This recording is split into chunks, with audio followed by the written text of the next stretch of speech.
कोशिंबीर बनवण्याचे बरेचसे प्रकार आपण पाहिलेले आहेत। आज मी कैरीपासून मस्त अशी चटपटीत तोंडाची डबल चव वाढवणारी कोशिंबीर बनवून दाखवणार आहे। चला तर मग पटकन याची रेसिपी पाहूयात।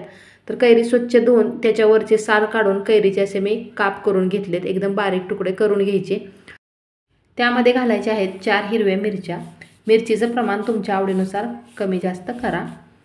त्यानंतर 1 चमचाभर जिरे घालायचे। अगदी झटपट होणारी रेसिपी आहे आणि तुम्ही कोणीही सहज बनवाल एवढी सोपी आहे।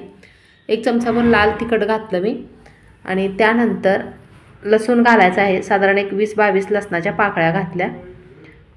लसूण घातल्यामुळे खूप भारी अशी चव लागते। त्यानंतर घालायचं आहे चवीनुसार मीठ आणि कैरी आंबट असते त्यामुळे थोडीशी अर्धा चमचा इथे मी साखर घालते। आंबट गोड चव मस्त लागते एकदम। ही रेसिपी ना खूप जुनी पारंपरिक आहे। माझ्या लहानपणापासून मी ही रेसिपी पाहत आले। याला कलर छान येण्यासाठी अर्धा चमचा इथे मी हळद घालते। हळदीमुळे कलर पण छान येतो आणि चव पण छान लागते।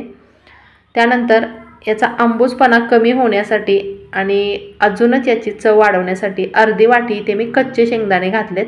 लक्षात ठेवा, भाजलेले शेंगदाणे न वापरता कच्चेच घालायचे। पाणी न घालता हे वाटून घ्यायचे। कैरीचं वाटण तयार झालेलं आहे आणि वाटताना एकदम जास्त पण बारीक वाटायचं नाही, थोडंसं असं रवाळ ठेवायचं।